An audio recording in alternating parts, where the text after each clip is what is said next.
My name is Jason Spedden. Today is the 9th of May, 2022, and today I'll be presenting my Unit 4 case connection. The first case that I'll be doing will be case 1. So our body produces a waste product known as ammonia during the digestion of protein. Now in the liver, ammonia is turned into urea, which can be excreted from the body by urination.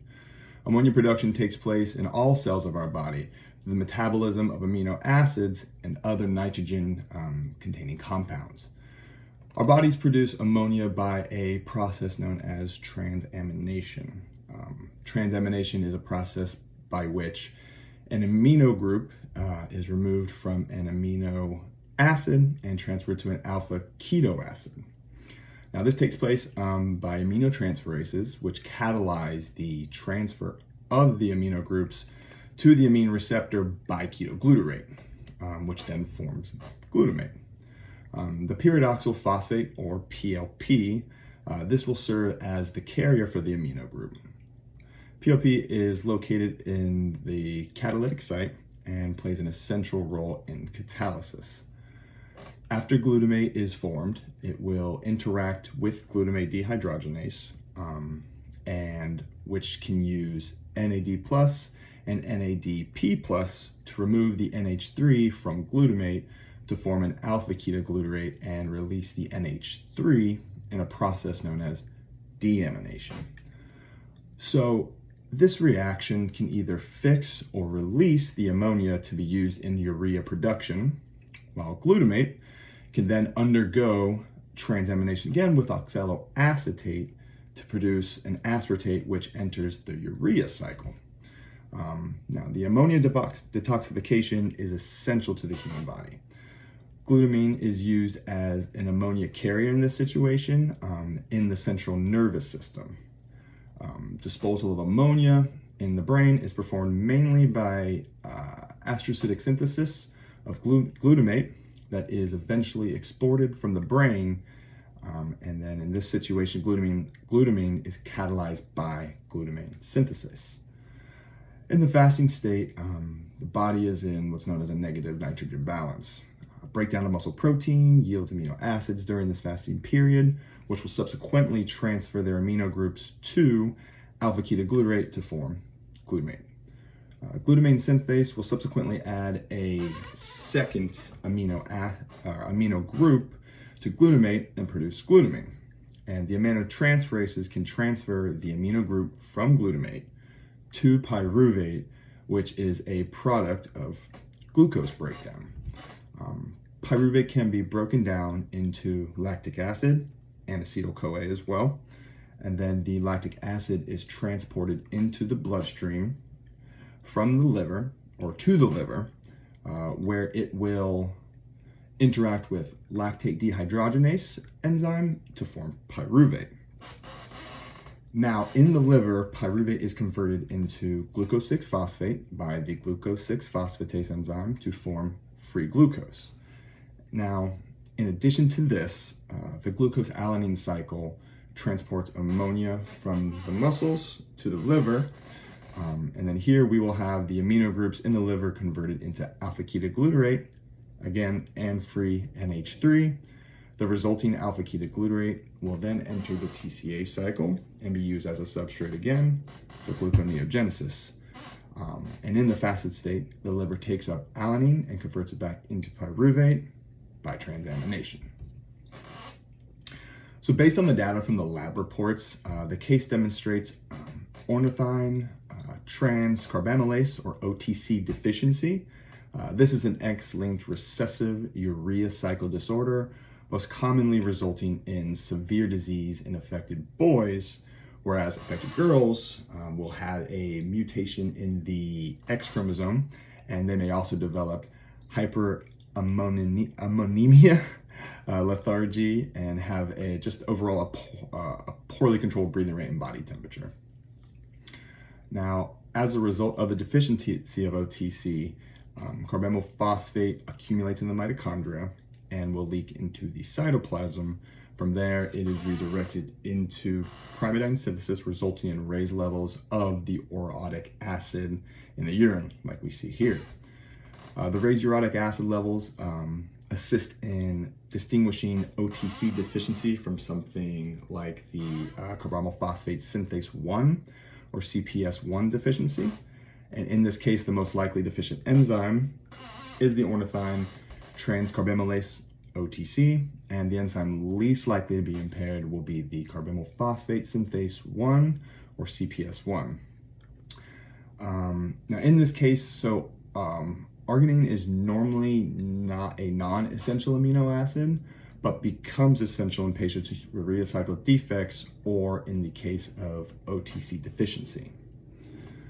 Okay, so now we go on to case 2, and in case 2, now we'll have scenario 1. In the first case, our patient, a full-term girl, was tested for branched-chain amino acids, or BCAAs, and came back positive. So BCAA is a general term used to encompass many essential amino acids, some of which are leucine, isoleucine, and valine. The BCAAs are then metabolized by the body and used as sources of energy for the muscles in the human body. They're referred to as branched-chain amino acids due to their molecular structure, actually including branches. And then high levels of these amino acids in a newborn will correlate actually with something known as the maple syrup urine disease. The most likely enzyme deficiency that correlates with this condition is an alpha-keto acid decarboxylase complex. This complex is usually tasked with breaking down protein from the food they eat and metabolizing leucine, isoleucine, and valine. But too many of these branched-chain amino acids can cause health problems and make a person's yell and smell like maple syrup, hence the name. There are no key amino acids that become essential due to this order, but a widely used treatment for this condition is like diet restriction and management. The patient should be placed on a protein-restricted diet, limiting the amount of branched-chain amino acid they are ingesting. Protein restriction needs to be started as soon as possible following birth to promote proper growth and development. Synthetic formula should be given to the child that contains the proper nutrients needed for growth and development, but you want to limit leucine, isoleucine, and valine. They're still essential amino acids, but can be added to the diet separately in small amounts, depending on the plasma levels and also depending on how the child can tolerate them. So that residual enzyme activity will pretty much dictate how much they can take. In terms of the vitamin supplementation, that can assist with maple syrup urine disease, one that is known well and used normally is thiamine. The decarboxylase component of the branched-chain keto acid dehydrogenase complex is thiamine pyrophosphate, a dependent enzyme that catalyzes the decarboxylation of alpha-keto acids derived from leucine, isoleucine, and valine. Affected infants will respond to large doses of thiamine, which will also boost that residual enzyme activity. And now for scenario 2. Scenario 2, so based on the findings of the blue-gray pigmented macules in the cartilaginous portions of the ears and sclera, this is going to lead me to believe that this patient is suffering from alkapotenouric orchinosis disease. I'm just going to call it AO for now because those words are hard for me to say. So AO will present with homogenistic acid accumulation and polymerization inevitably being deposited within various tissues of the body, which is the orchinosis. This is a disease with an enzyme deficiency of homogenistic acid, which is a byproduct of phenylalanine and tyrosine metabolism that is no longer being degraded into mallyl acetoacetic acid. So the patient suffers from a deficiency of enzyme homogenatase 1,2-dioxygenase, which are responsible for the degradation of the homogenistic acid. Deficient levels of functional homogenatase 1,2 dioxygenase are caused by mutations of the HDG gene. Again, in this situation, no amino acids become essential as a result of the deficiency. In older children and adults, vitamin C at high doses has been used to treat the alkaptonuria. Vitamin C hinders the accumulation and deposition of homogenistic acid. Although long-term vitamin C use has generally proven relatively ineffective in extensive clinical studies of its efficacy is lacking, but it is one that is commonly used. All right, so for scenario 3. So now with scenario 3, due to the increased phenylalanine levels in the newborn, it's safe for me to say that she is suffering from phenylketonuria. This is characterized by an absence or a deficiency of the phenylalanine hydroxylase enzyme. Phenylalanine hydroxylase is responsible for the conversion of phenylalanine to tyrosine. Phenylalanine is actually a building block of proteins that is obtained through the diet, and high levels of phenylalanine in the blood and tissues can be toxic and cause brain damage, leading to severe intellectual disabilities.